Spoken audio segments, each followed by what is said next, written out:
Okay. Before we have our quiet time, let's all get on the same page. If you're in the Sparkly book, it's page 342, a new section entitled The Test of Truth. If you're in the second edition, it's page 296, The Test of Truth. If you're in the first edition, it's page 275, The Test of Truth. And if you're reading from the JCIM, it's page 143, The Test of Truth. And if you're reading from the CIMS edition, it's page 287. 287, The Test of Truth. Okay. Let's take a few moments to be quiet together.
Okay. Good evening.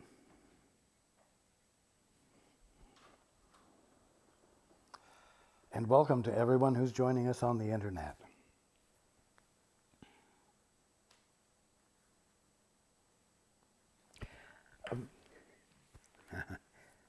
What if you weren't the center of the universe?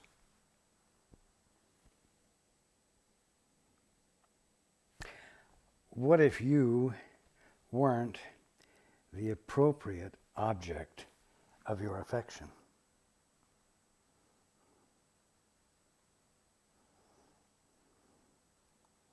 What if nothing was about you?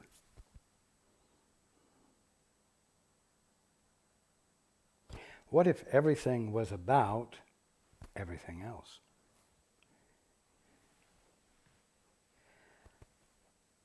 What if your function was to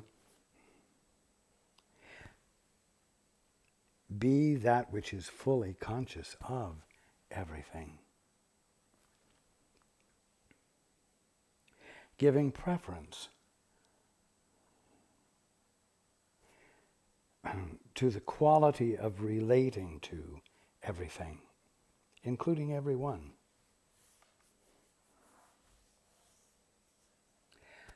What if everyone was important?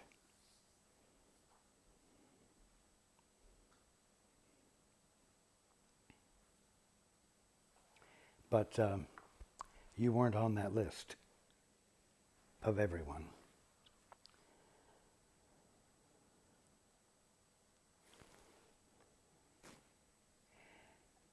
As we progress through the course,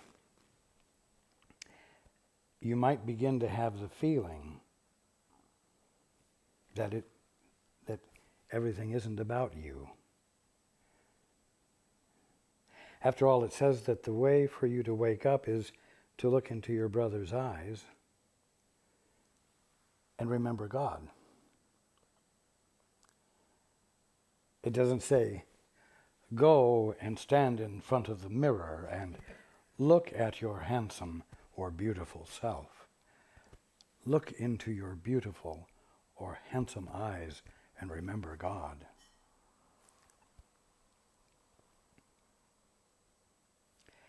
It also says that in the act of having an object of your affection other than yourself, and caring about someone else, everyone else,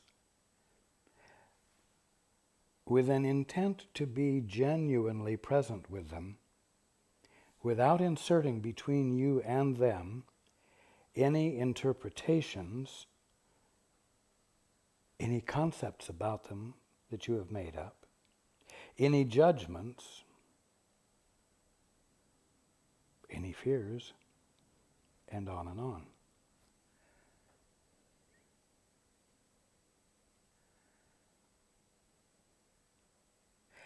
It says that in doing that, and making the gift of the pure awareness that you find yourself experiencing, you will learn about yourself. What you find yourself able to give another, because they are the object of your affection, is an act which results in your education, your learning about who you are. Now, one of the things that you learn about who you are is that you're not an authorizer. You could say you're a responder. You are that which stands in receipt of experience that comes from your paying attention, not from asserting anything, but letting in and being the receiver of experience.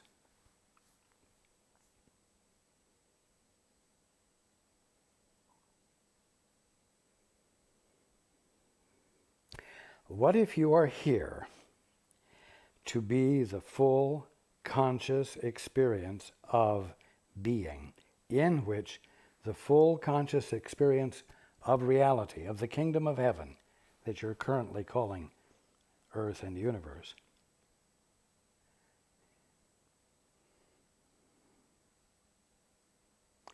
I'm sorry, this is me, Paul, I lost it.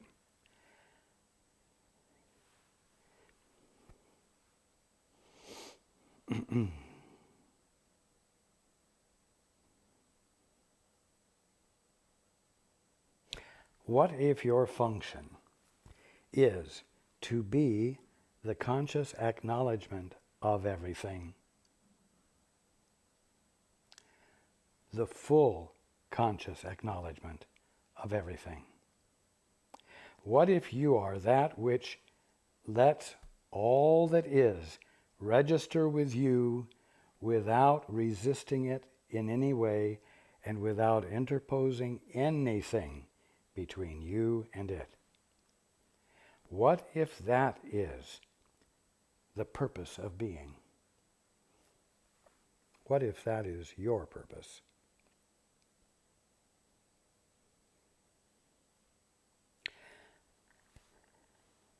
You know, if you'll stop and think about what I've described here, you'll find that it applies to God too.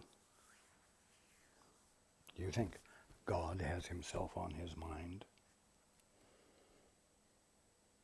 Do you think God stands overlooking and overseeing everything and feels bad because Henry and George and Mary down there are preoccupied with things and aren't paying any attention to him, and he feels lonely and sad and left out and hurt?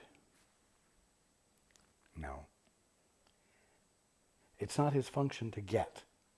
It's not the function of God to gather or get. The Bible says, and God saw everything that he had made, and behold, it was very good. The response was an acknowledgement of its goodness, of its godness.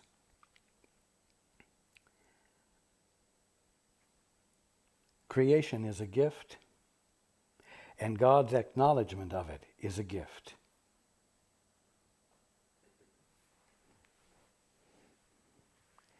Now, part of the problem that all of you face in the process of waking up, in the process of any course of study you take for the purpose of waking up, is that there is an underlying question that you bring along with you. And that question is, what am I going to get out of it?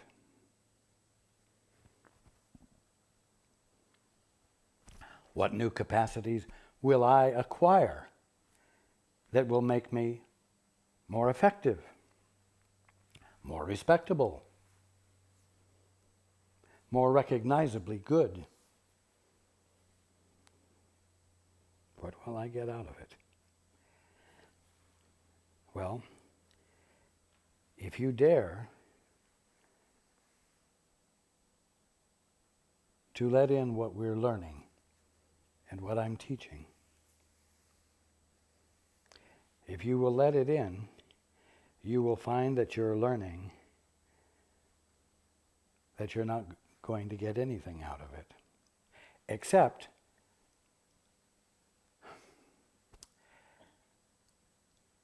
a rather consistent kick in the seat of the pants to move you off of your self-appreciation, where you are the center of the universe and where you're getting something out of everything,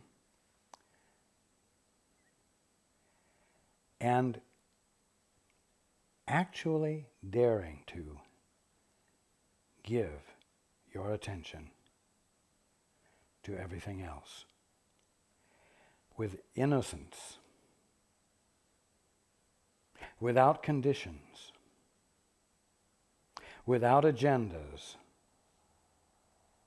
but with a simple, love-filled intent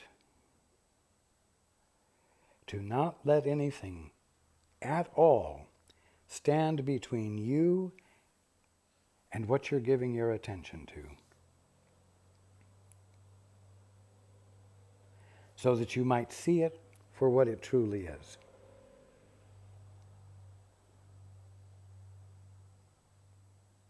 And in so doing, you will find out who you truly are. And so the unselfish act of giving totally, without any possibility of getting being included in the equation, will cause you to come back into your right mind, where you're willing to give and give and give and give the acknowledgement of what is real in each and everything, because that is your function. That is your purpose.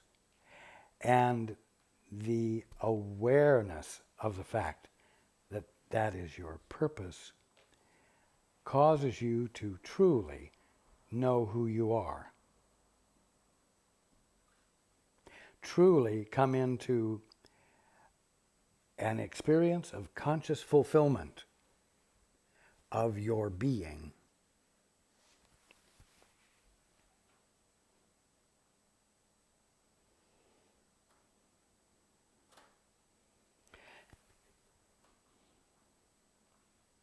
That isn't very ego-satisfying.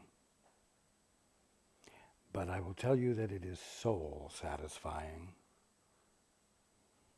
Because that which is real about you experiences its reality. And unity reigns. Conflict cannot exist there. Harmony is actualized without opposition.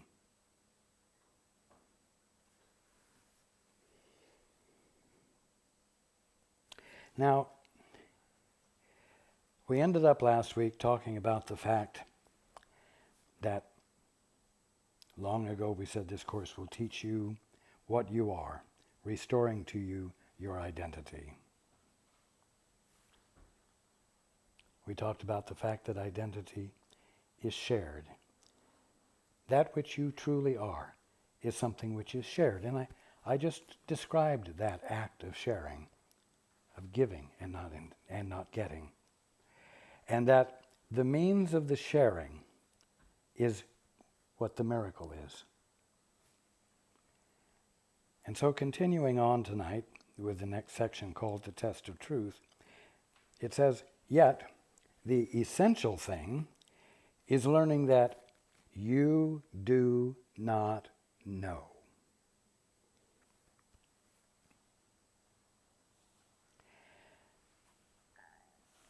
I know.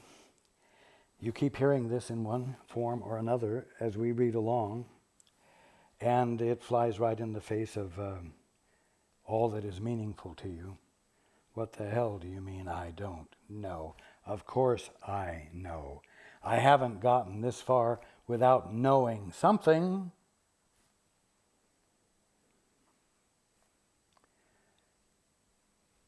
But I will tell you that in order to get out of the bondage you are in order to get out of the experience of being subject to sin, sickness, and death, you are going to have to step out of or beyond what you already know, because it hasn't woken you up. It isn't what does the trick. And so the essential thing is learning that you do not know.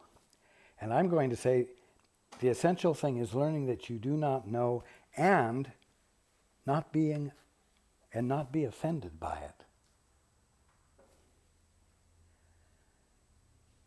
Because until you're willing to say, my goodness, I really may not know what is important to know, and what I've thought is important to know may not be important to know, and therefore I'm willing to look in a way I haven't been willing to look before. I'm willing to consider that maybe I do not know. Maybe I do not know the truth. Continuing, knowledge is power, and all power is of God. You who have tried to keep power for yourselves have lost it. In other words, those of you who have tried to become powerful through the use of coercion and manipulation and the abuse of your brothers and sisters have lost power. Because you've lost your awareness of who you are. And therefore you have lost the awareness that you have an inheritance and what the inheritance is. You're unconscious of it.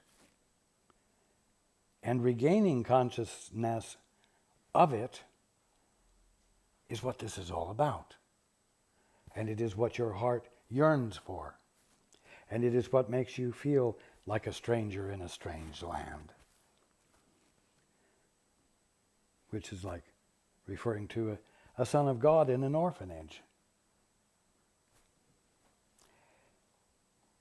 Continuing, you still have the power, but you have interposed so much between it and your awareness of it that you cannot use it.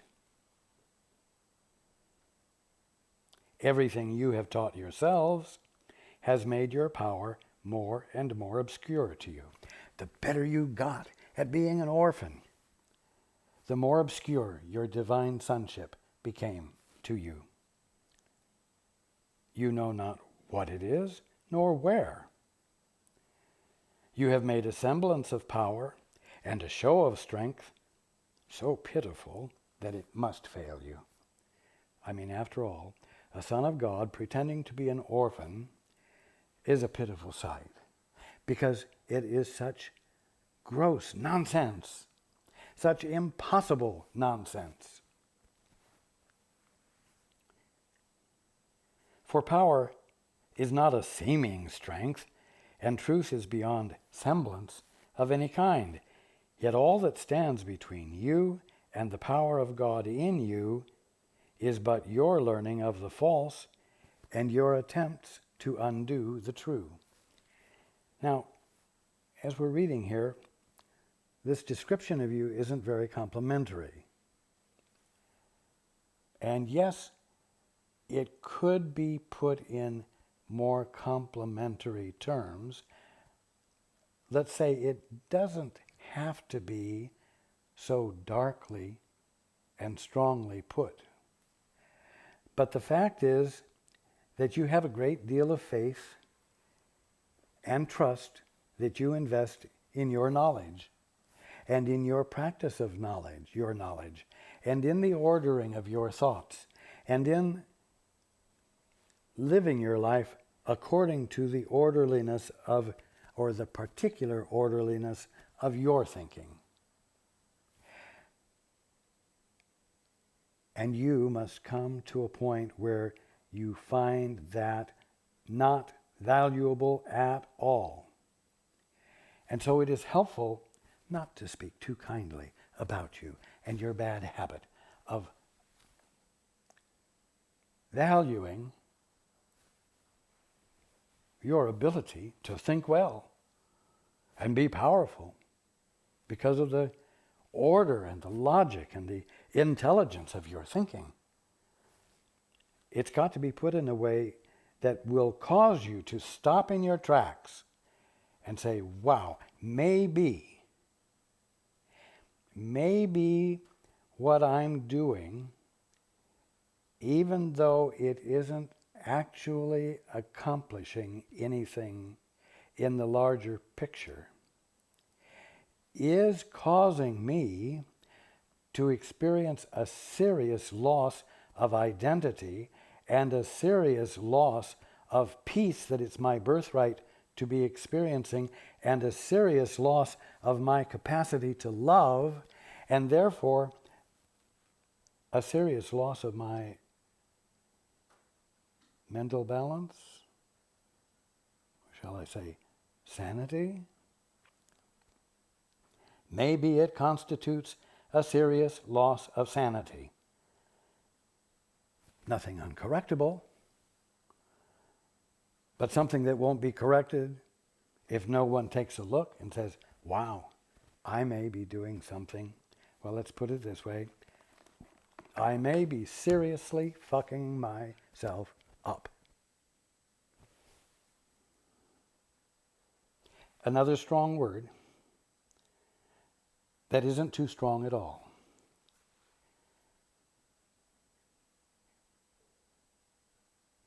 Maybe you are seriously suffering from something you shouldn't be suffering from at all.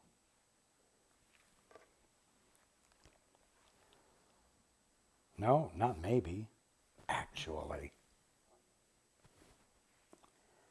So,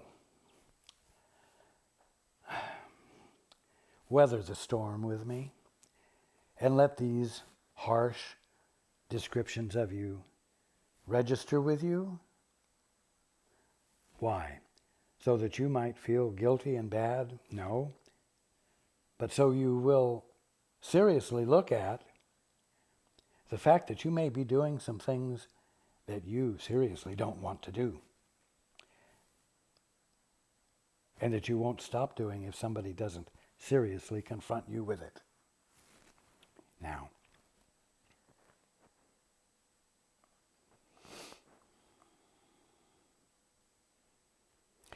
be willing then for all of it to be undone. All of what? Oh, all of the skill that you've personally developed and all of the power that you have accrued.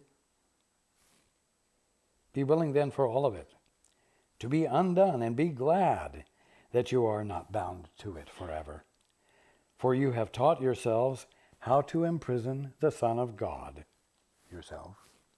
A lesson so unthinkable that only the insane in deepest sleep could even dream of it. Sure makes you sound like an idiot, doesn't it? But that's not the point. The point is that you are involved in something that only those in the deepest sleep and insanity would be engaged in, and you don't know it. And so somebody is having to tell you so that you can change your course. Do something new. Stop dead in your tracks and abandon what you're doing, and at the least, move into the silence. Find a way to become still so that there is no static standing between you and the fullness of the void in which creation occurs, so that you're in a position of having it register with you and come back into your right mind.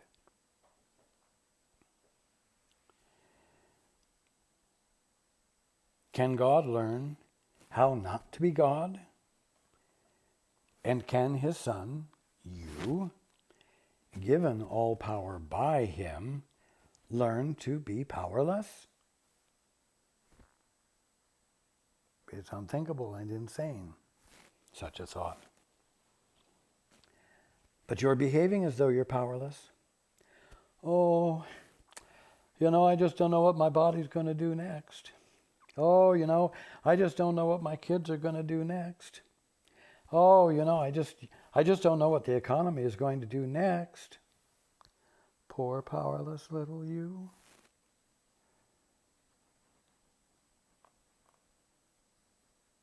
What have you taught yourself?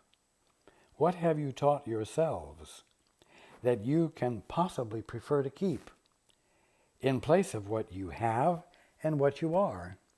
Do you like being a little whiner about the economy and the family and the undependable body you have and so on? Do you want to keep that you've taught yourself and that you rely on and depend upon and have faith in? Atonement teaches you how to escape forever from everything that you have taught yourselves in the past by showing you only what you are now.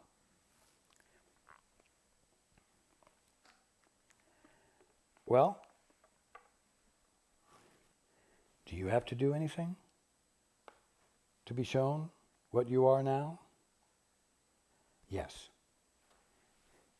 You have to stop asserting what you believe you are,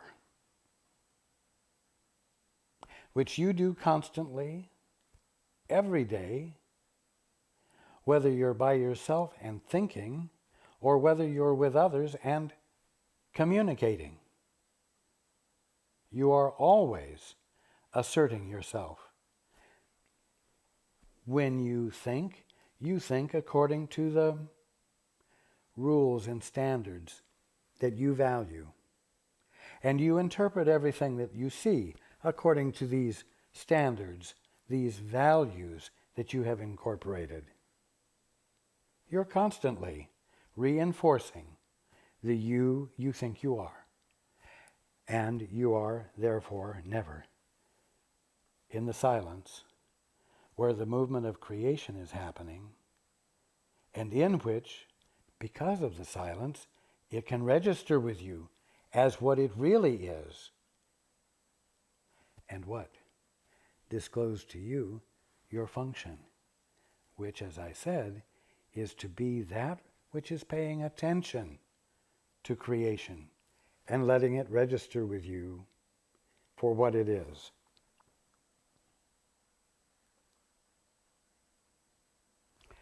Whether it looks like a barista fixing you a cup of coffee, or a box boy loading your groceries into your car, or you making love to your wife, or your wife loving you, no matter what it looks like,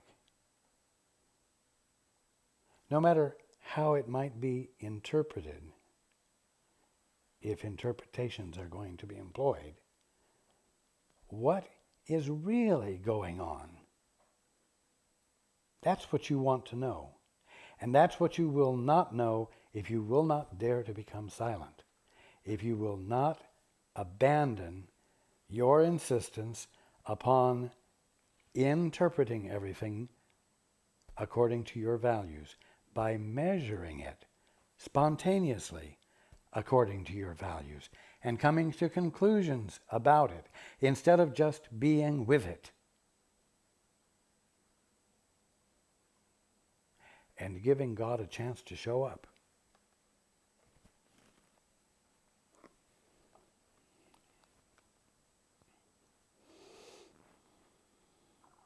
Learning has been accomplished before its effects are manifest. You can't have the effects of learning until the learning has occurred. If you have the manifestation of it, the learning has already occurred. Learning is therefore in the past, but its influence determines the present by giving it whatever meaning it holds for you.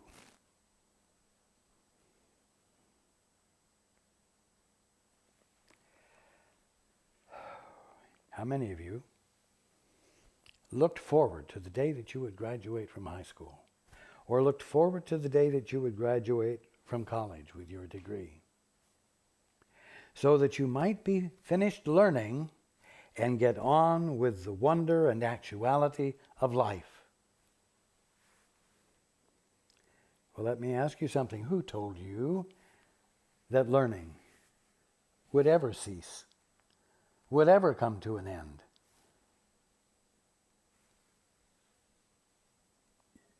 If learning stops, wonder disappears.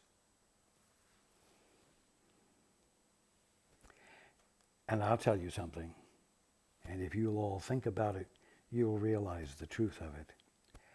You don't want wonder to cease. You don't want to stop being surprised when the only thing that will ever happen is something that you can expect. Well, I believe that would be called purgatory.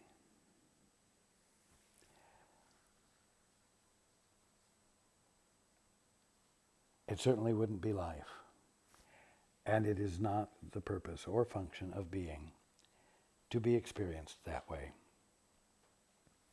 And to the degree that you re-embrace your function of being that attention, that attentiveness that is willing to embrace all that is happening without inserting anything between you and it, you will forever be in a state of learning.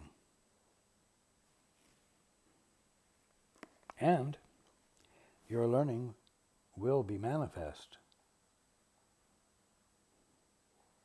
Not because you have become a great manifester of things, but because in abiding in your function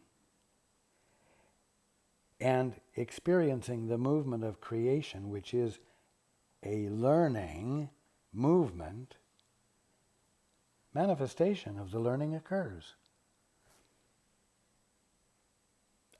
You might say your power comes into play. But it is not a power called force, which you exert. It's a power that is the nature of the movement of conscious awareness.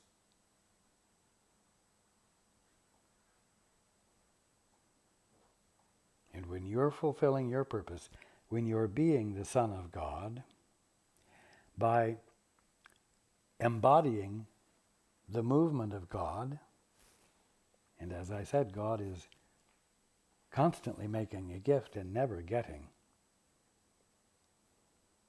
then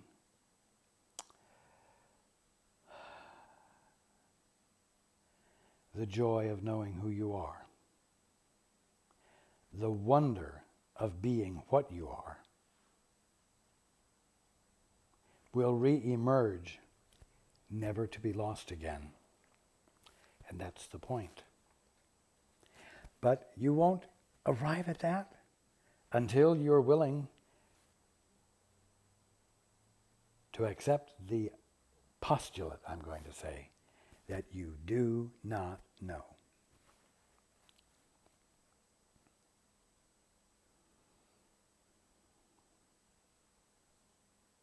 Again, learning is therefore in the past, but its influence determines the present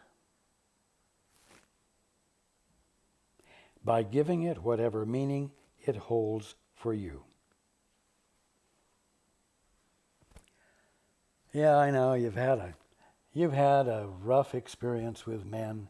They've always treated you badly. And as a result, you now approach all men with a negative attitude.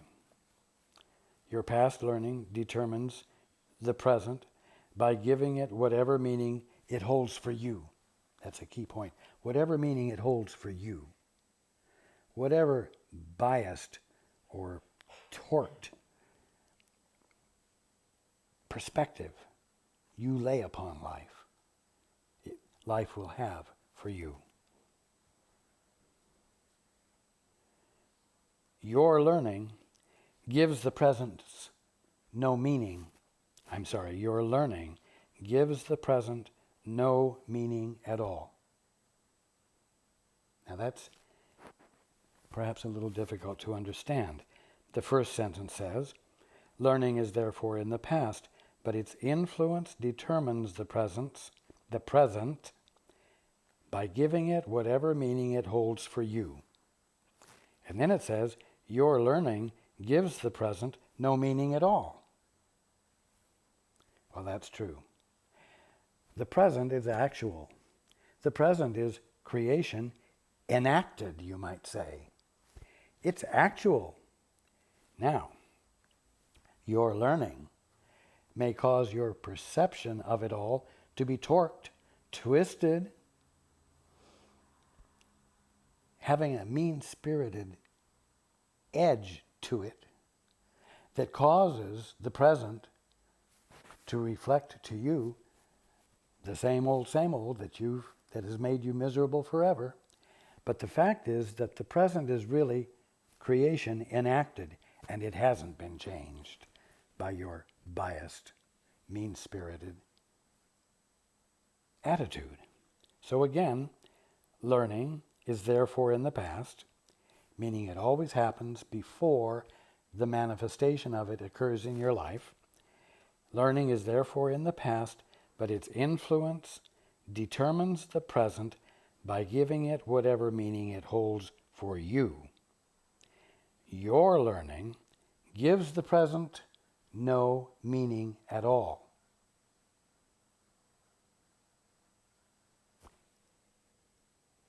Meaning is God-derived. Your learning doesn't constitute the eliciting of real meaning. It just causes you to have a biased perception of reality, of creation. Okay.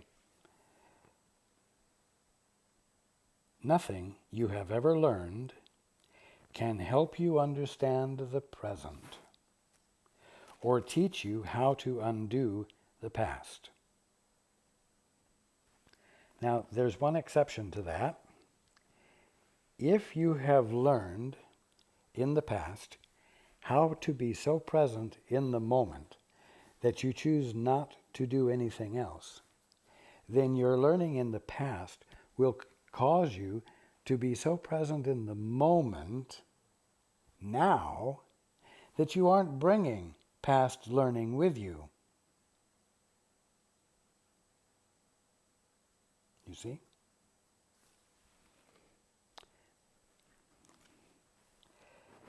Again, though, nothing you have ever learned can help you understand the present.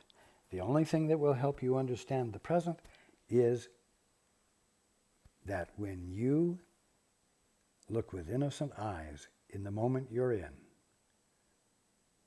you can see God in it. That's the only way you can understand the present. You will have to be present with it, without preconceptions and without memory, so that the meaning God is expressing as the present moment will register with you. And it will register with you if you're allowing yourself to fulfill your function, which is to simply be the attentiveness that allows the recognition of what's really going on.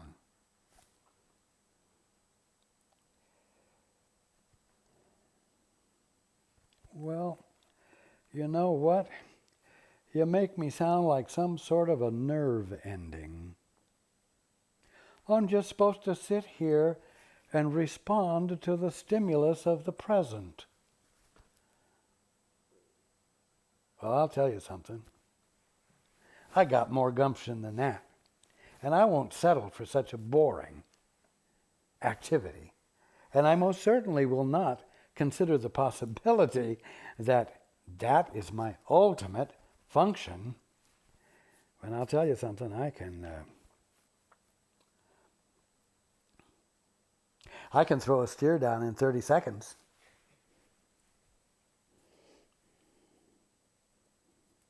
And I can make my wife do anything just by raising my eyebrow.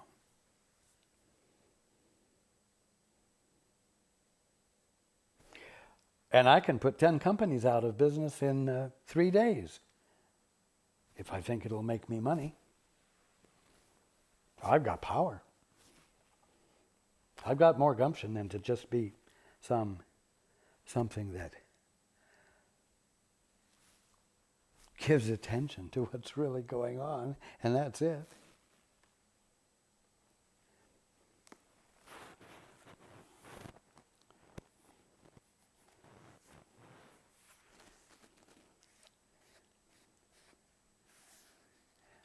Well, I tell you what.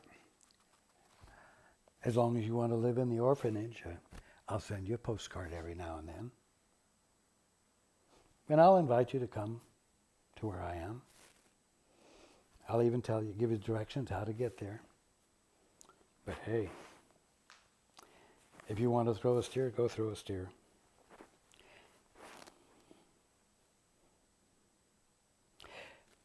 But nothing you have ever learned can help you understand the present or teach you how to undo the past. Your past is what you have taught yourselves. Shall I yell this? In the book, it's all in capital letters. Let it all go. You know what? Try just letting it go for a month. Give yourself the option to stop letting it go. But give yourself 30 days to actually let it all go. Do not attempt to understand any event or anything or anyone in its light, the light of the past. For the light of darkness by which you try to see can only obscure. Put no confidence at all in darkness. Now, it means here, do not put confidence at all in your memory, in your past, in the things you're already sure of, in your confidence that all men are what the few men have demonstrated to you that they are, and so on. Put no confidence at all in darkness to illuminate your understanding. For if you do, you contradict the light and thereby think you see the darkness. Yet darkness cannot be seen, for it is nothing more than a condition in which seeing becomes impossible. What's another way of saying it? Darkness is nothing more than a condition in which paying attention becomes impossible. In which being attentive to what everything really is becomes impossible. You who have not yet brought all of the darkness you have taught yourselves into the light in you, get that? You who have not yet brought all of the darkness you have taught yourselves into the light in you, can hardly judge the truth and value of this course. Yet God did not abandon you. And I would say the Holy Spirit, that which is nothing more than your right mind, has not abandoned you.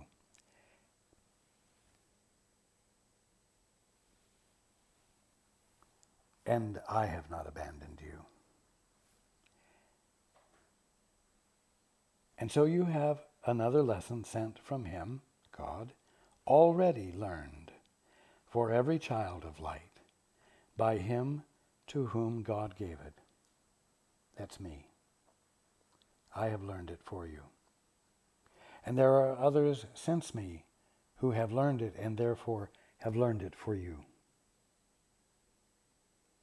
The ground has already been broken, you might say. You're not blazing the trail yourself. You're coming along a trail that's already marked. You've already been helped. God did not abandon you. And so you have another lesson, sent from him, already learned for every child of light by him to whom God gave it.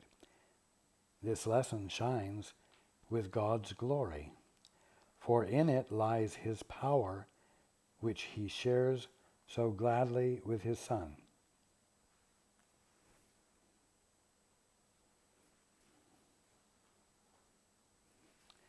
The gift has already been made. The gift of your power has already been made, already given you. But as long as you are going to fight amongst your fellow orphans to get to the better rooms on the higher floors and to get the nicer maintenance jobs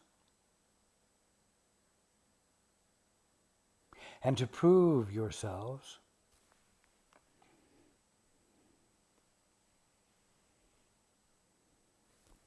you're not going to experience the gift that's been given to you. Oh no, I don't want anything so easy. I will fight for my good. I will earn my good. I will demonstrate for all to see how good I am. Don't make no gifts to me that I don't have to earn. Won't say anything about me at all. Might get other people to think that they can have their good too without fighting for it. And then where would things be? Crazy.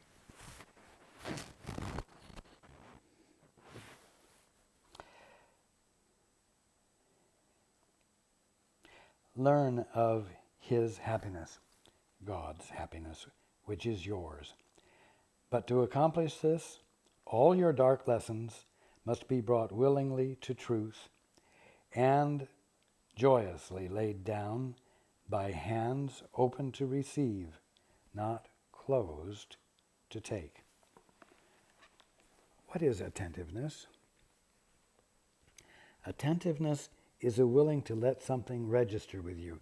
You might say it's a way of letting things in. Not grabbing and pulling things in. Not an assertive, proactive action. Attentiveness is a passive, allowing action, which by virtue of its undefendedness simply can't help but be inundated by the movement of life, creation itself, God.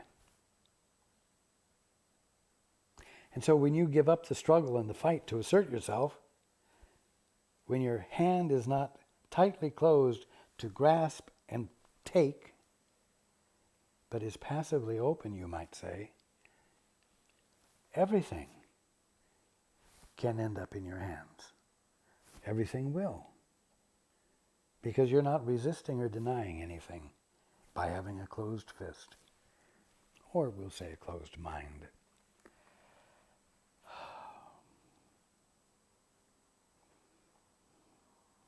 You, who have not yet brought all of the darkness you have taught yourselves into the light in you, can hardly judge the truth and value of this course, yet God did not abandon you. Remember this. You who have been described so darkly and sinisterly and insanely as we've been reading tonight. Remember, the light is in you. You who have not yet brought all of the darkness you have taught yourselves into the light in you can hardly judge the truth and value of this course, yet God did not abandon you. Remember that.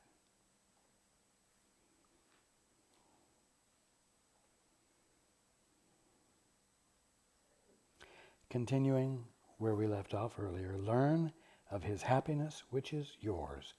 But to accomplish this, all your dark lessons must be brought willingly to truth and joyously laid down by hands open to receive, not closed to take.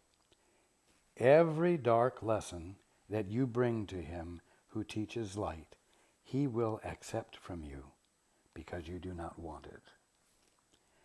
Now, again, we have these sort of sinister words. Every dark lesson.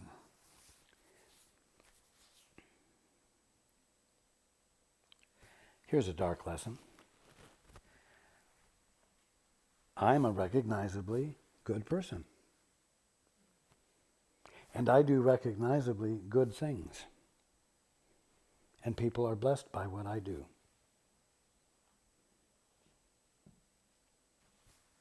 Would you have thought that was a dark lesson? Well, let me ask you this. In the making of that statement, did God fit in there anywhere in your mind? I'm a recognizably good person. Well, why? Because you have this habit and intention in every moment to listen to God's voice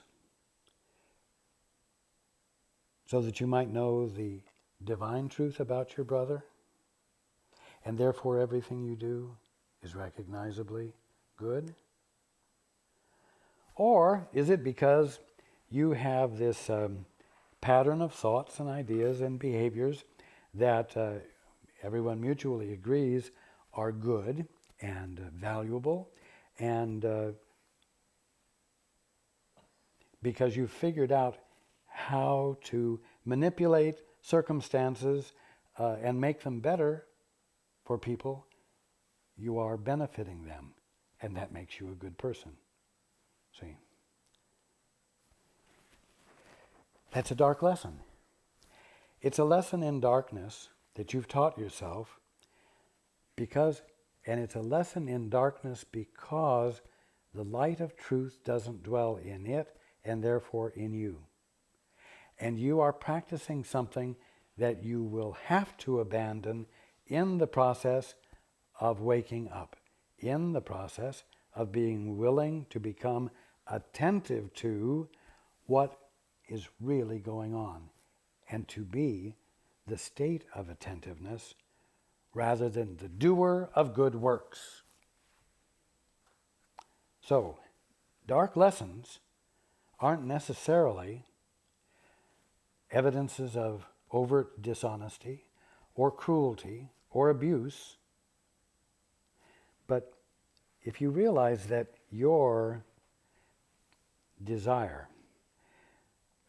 to behave independently in a way that makes good things happen, and you want to teach that to others, you will have to realize that that keeps you and others unconscious of their divine birthright, of their inheritance. And so you are keeping the truth from them by keeping them preoccupied with those things that are ego-satisfying, but keep everyone unconscious of the truth. That's what makes them dark lessons, because you are keeping the truth in the dark, where it can't be seen. So, dark lessons isn't really that sinister. It doesn't necessarily have anything to do with mean-spiritedness or criminal activity. It has to do with teaching ignorance. Now, if you don't know that you're suffering from ignorance, you can't do anything other than teach it. But you're learning here what ignorance is. And so you're in a position to stop teaching it. You're in a position to recognize the many places in which you do practice it, so that you might be in a position to stop, to correct yourself.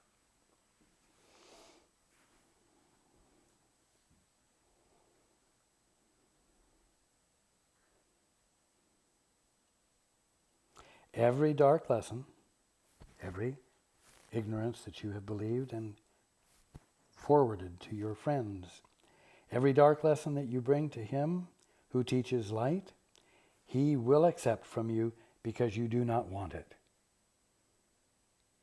He won't take it from you if you still want it. But when you recognize it for what it is and you bring it to him because you don't want it, he will take it. And he will gladly exchange each one for the bright lesson he has learned for you. Now, we started out the evening with a statement, the essential thing is learning that you do not know. And we're going to end with this sentence. Never believe that any lesson you have learned apart from him means anything. Two different ways of saying the same thing.